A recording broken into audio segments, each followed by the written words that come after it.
Funky hudba. Dynamická. Ešte stále. Povedal som v práci všetko, čo si naozaj myslím, ale nezdá sa, že by sa im uľavilo. Skôr naopak, niektorí sú napríklad už po smrti. Dobre, že ste s tým začali. Preskúmal som si podrobnejšie váš prípad a prišiel som na niekoľko zaujímavých skutočností. Zostavil som z nich hypotézu, ktorú by som si potreboval overiť. Čo toto tam máte?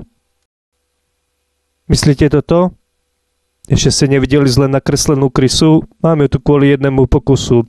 Odpovedajte mi prosím čo najpresnejšie na nasledujúce otázky. Vedeli by ste si spomenúť, kedy vašej priateľke diagnostikovali tumor? Asi 2 týždne potom, čo sme začali chodiť. Myslel som si to.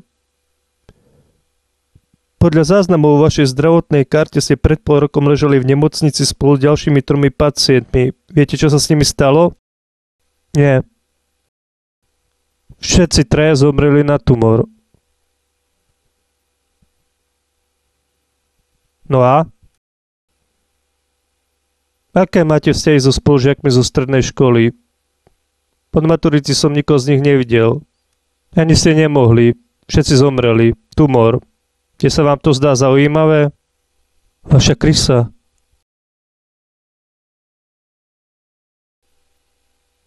Začína to do seba zapadať. Každý, s kým ste sa v živote stretli, má enormne zväčšené dispozície na choroby spojené s mozgom. Kým nezistím, čo je na príčine, nesmiete s nikým hovoriť. Je podľa vás ešte niekto v ohrození?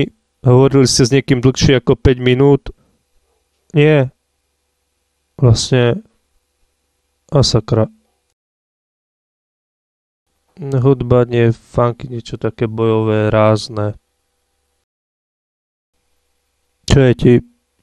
Už tretí deň ma príšerne bolí hlava. Aby sme zabránili panike, ktorú by mohla vyvolať správa o diere v časopriestore, zhromaždili sme za mestom 12 tón marihuany. 12-15 sme túto trávu zapálili a mamutimi ventilátory sme ju nafúkali do mesta, takže teraz sú všetci na šrot. Podľa prieskumu verejnej mienky by invázia mimozemšťanov alebo vojna s Norskom vyslovene vadila len 3% respondentov, 16% skôr nie ako áno, 17% skôr áno ako nie a 65% nevie zaujať k problému jasné stanovisko. Oproti minulému roku dokonca stúpla popularita premiéra o 2,6%. Tieto výsledky však treba brať z rezervou, pretože niektorí anketári nemali dobre nasadené masky. Dobrá práca. A čo vy ostatní? Tvrdo pracujeme na norskej stope. Snažíme sa zistiť, či Nóri nerobia pokusy s cestovaním časa. Našli sme toto. Čo je to? Hovno. A to má byť akože zmotnenie metaforického vyjadrenia výsledkov vášho pátrania? Nie, má to byť vzorka stolice Torstena Gulbrandsena, špičkového kuriéra norskej rozviedky. Všetky depeše okamžite po doručení požuje a zje. Naša kontrarozviedka už v jeho výkaloch identifikovala niekoľko textov. A? No už našli sme úryvky z Eugena Onegina a 3. a 4. kapitolu Olivera Twista. A takmer celú Annu Kareninovú. Okrem toho sme našli aj niekoľko ďalších neznámych textov, o ktorých zatiaľ nič nevieme. Predbežne by som to typoval na Seiferta. Hoci nemožno vylúčiť ani hypotézu, že ide o Gulbrandsenovú vlastnú tvorbu. V tom prípade by to znamenalo, to vás možno prekvapí, že ten chlap má fakt talent. Takto mám naozaj radosť a mimochodom, kto je toto? To je náš nový agent.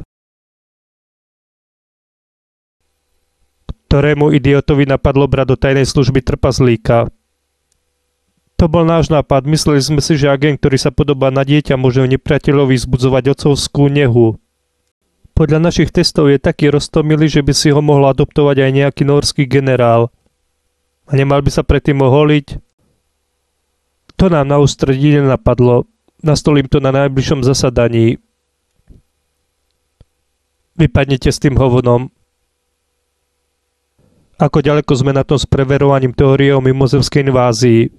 Som presvedčený o tom, že ide o mimozemskú inváziu. Podarilo sa mi zajať a vypýtvať ďalšieho mimozemšťania a v žalúdku som ho našiel a to vás možno prekvapí, ale našiel som tam telgársky rezeň. A ste si istí, že to bol mimozemšťan? Hromadia sa mi sťažnosti, že v poslednom čase pitvete všetko, čo vám príde pod ruku.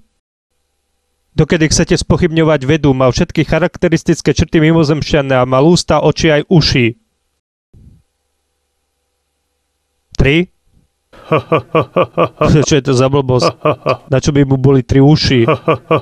Tak ako potom vyzeral? No, Bol taký nižší, s fúzmi a na pleci mal brašňu. Aspoň, že záhada, prečo sme od včera nevideli údržbára, je vyriešená. Aby som to zhrnul, zatiaľ máme jedného vypitvaného údržbára, jedno naše rodzúhlené mesto a nesmieme zabudnúť ani na hovno z Hurikány, ani Kareninovej. A čo ste robili vy dvaja? Pardon, okrem toho, že ste vystrieľali Akadémiu vied a prišli s tým idiotským nápadom so zakapatenými agentmi. Preverili sme všetkých hospitalizovaných bláznov z okolia predpokladanej červej diery, ale jediný človek, ktorý niečo pravdepodobne videl, spáchal samovraždu skôr, ako sme ho stihli kontaktovať. Boli ste u ňoho doma? Nie. Chyba. Pôjdete sa tam pozrieť. Možno zanechal nejaký odkaz, alebo skice, alebo denník. Prehľadajte dom, vypočujte susedov. A je možné, že nebol sám, kto tú vec videl. Treba preveriť príčiny všetkých samovrážd v okolí Rimavskej Soboty za posledné 3 roky. Je možné, že to videlo viacero ľudí a švihlo im z toho. To už dostal za úlohu agent X3. Podrobne preskúmal motívy všetkých samovrážd v okrese. No a? Výsledky ho tak deprimovali, že aj on spáchal samovraždu. Už som poslal po jeho poznámky agenta X4. Mal by tu byť každú chvíľu.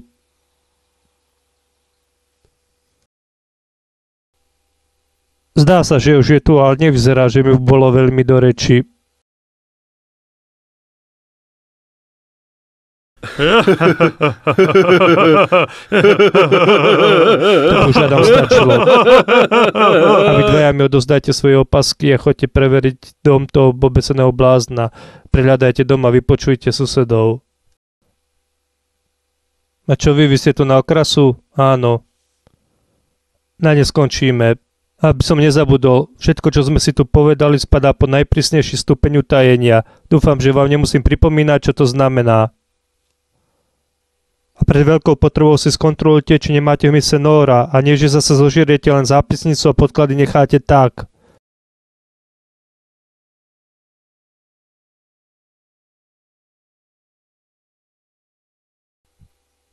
A vy ste sa kam vybrali?